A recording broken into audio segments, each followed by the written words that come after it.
Welcome to the Career Refresh Podcast. I'm your host, Jill Griffin.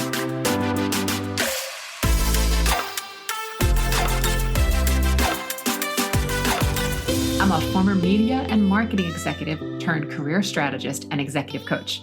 I spent my career working my way up and through the ranks of global organizations and startups, and today I show others how to do the same.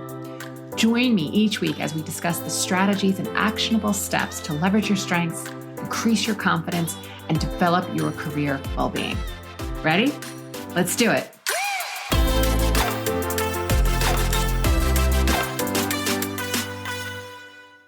Hey folks, welcome back to the Career Refresh Podcast. I am your host, Jill Griffin.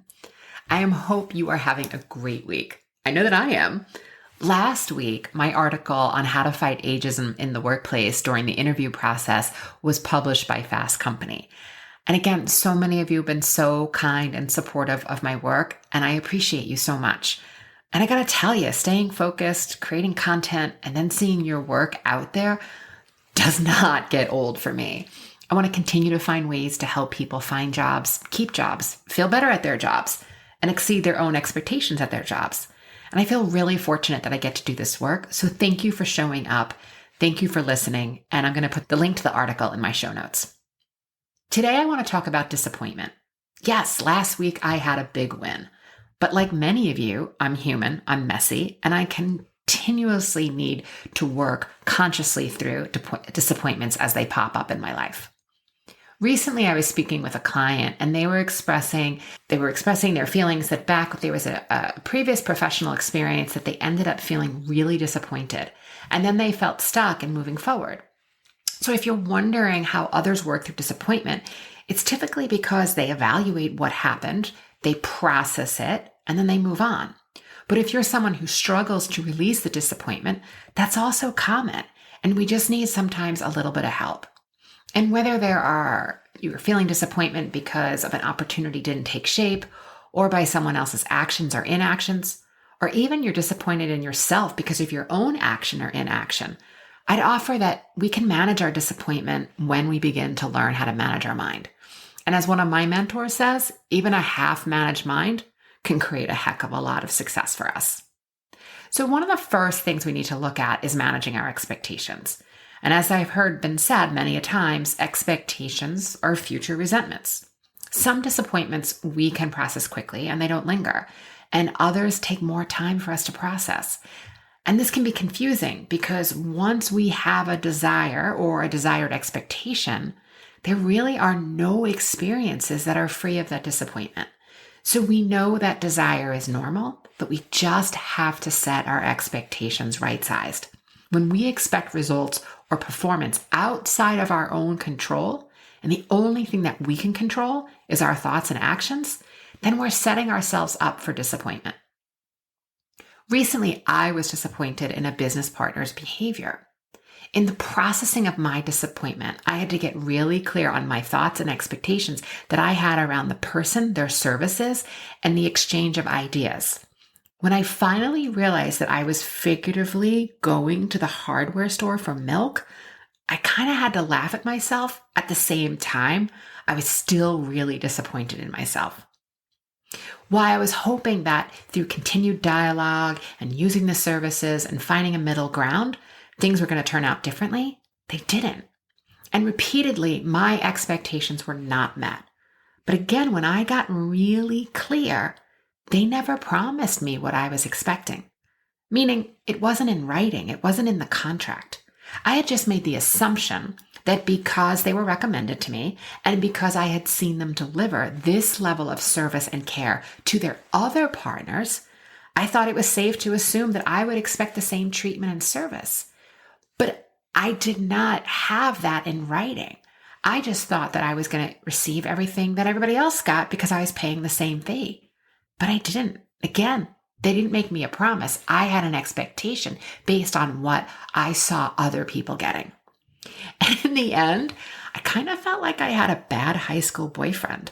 Like I kept chasing something that I really wanted and it was never promised, but I kept wanting it. And then I'd get a little bit of feedback and start to feel better, but I actually didn't get the words to fulfill the promise that I was expecting.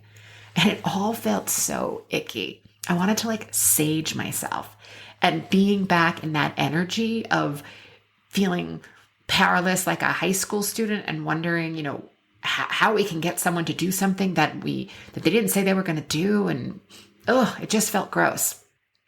And also all I wanted to do was pull back. I wanted to hide. I wanted to protect myself. And I didn't want to have this level of an emotional or financial risk again.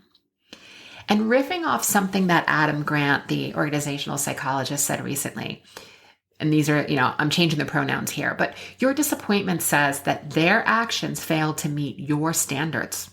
It doesn't mean they failed to stand by their principles.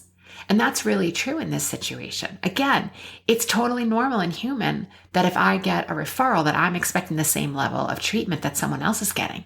But it's not fair to have that assumption if that's not in my contract. So some people avoid disappointment by staying really low key. They are not reaching, they are not striving, they're not achieving. And it's like setting that bar so low that you couldn't even trip on it, so you really can't fail.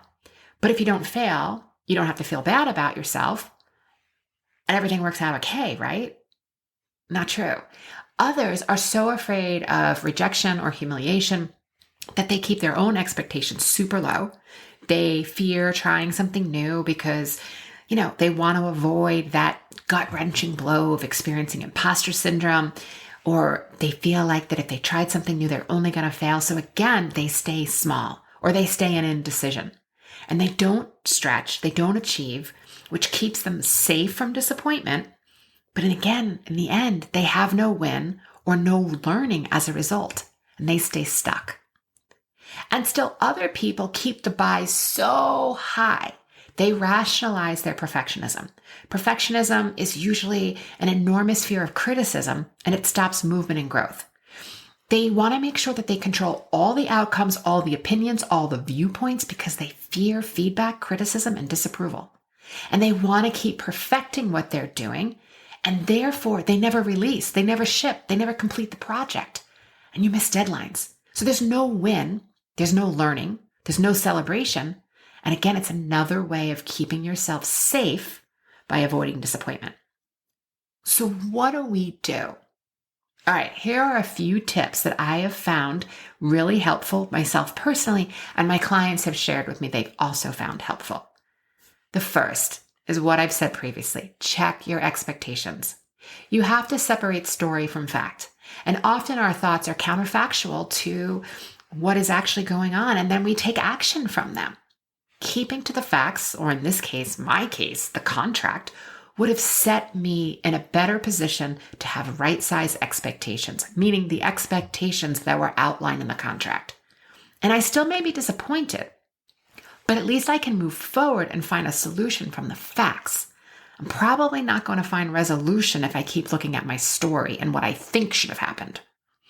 Next, do an evaluation, evaluating what happened, what worked, what didn't work. How do I want to redirect my energy in the future? This is all what's really helpful. There's a funny thing that goes on in mindset that when we get really clear on what worked and what didn't work, and by getting really clear, I'm talking about emptying out the junk that's in your brain and putting it on paper or in a notes app, that level of clarity helps your brain see what's working and therefore what's possible. And it's amazing how quickly then you learn it. So that the next time the situation presents itself, and it's probably going to present itself again, you have a solid chance to quickly implement what you've learned. It's now like a part of your nature, so you get to think and behave differently. I mean, how many times have I said, I'm never going to do this again, and I'm clear in what the this is, and then I don't do it. Right? That's the mind management we're talking about. Next, I want you to catch the thought spiral. This takes practice, but if you've been listening to this podcast for a while, you know that I continually encourage you to do thought work every day. This taking a few minutes every day to dump your thoughts on a piece of paper and get everything that's rattling around out there, and asking yourself if the thoughts you're thinking are serving you. And if they are, wonderful, because then those thoughts are going to create your results. But if the thoughts aren't serving you, you need to find different thoughts and you need to practice them regularly.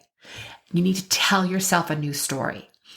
The work, you can do this work by yourself, or you can work with a coach that specializes in mindset and beliefs so you can shatter the shitty.